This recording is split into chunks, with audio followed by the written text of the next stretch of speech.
নিজেদের পরমাণু কর্মসূচি নিয়ে পশ্চিমা বিশ্বের সঙ্গে ইরানের বাদানুবাদের মধ্যেই দেশটিতে 8টি নতুন পরমাণু বিদ্যুৎ কেন্দ্র নির্মাণের ঘোষণা দিয়েছে রাশিয়া। পশ্চিমা বিশ্বের সঙ্গে ইরানের চলমান উত্তেজনার মধ্যেই রাশিয়ার এই সিদ্ধান্ত মধ্যপ্রাচ্যের ভূরাজনীতিতে এক নতুন মোড় সৃষ্টি করেছে। এই উদ্যোগ মস্কো ও তেহরানের মধ্যে একটি শক্তিশালী ও কৌশলগত জোটের ইঙ্গিত দিচ্ছে বলে মত দিয়েছেন বিশ্লেষকরা। ইরানের ভাইস প্রেসিডেন্ট ও দেশটির পরমাণু শক্তি সংস্থার প্রধান মোহাম্মদ এসলামি সম্প্রতি মস্কো সফরে গিয়ে রুশ কর্তৃপক্ষের সঙ্গে এ বিষয়ে চূড়ান্ত চুক্তি স্বাক্ষর করার কথা জানিয়েছেন। তিনি বলেন, মস্কো ইরানের কাছে পারমাণবিক বিদ্যুৎ কেন্দ্র স্থাপনের প্রস্তাব দেওয়ায় তেহরান তাতে সম্মতি জানিয়েছে।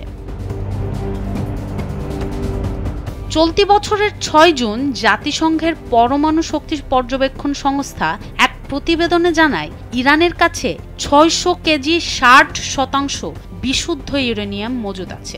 এই বিশুদ্ধ ইউরেনিয়াম 90% উন্নীত করা সম্ভব হলে তা দিয়ে পারমাণবিক অস্ত্র তৈরি করা যেতে পারে। এই প্রতিবেদনের পরই ইসরায়েল ও যুক্তরাষ্ট্র ইরানে বিমান হামলা চালায়, যা দেশটির পারমাণবিক স্থাপনার ব্যাপক ক্ষতি করে। তবে ইরানের সেই বিপুল পরিমাণ ইউরেনিয়াম কোথায় আছে তা এখনো অজানা। এই পরিস্থিতির মধ্যে রাশিয়া ইরানে বিদ্যুৎ কেন্দ্র নির্মাণের সিদ্ধান্ত নিয়েছে। রাশিয়ার প্রস্তাবিত এই 8টি বিদ্যুৎ কেন্দ্রের সম্মিলিত উৎপাদন ক্ষমতা হবে 20 গিগাওয়াট।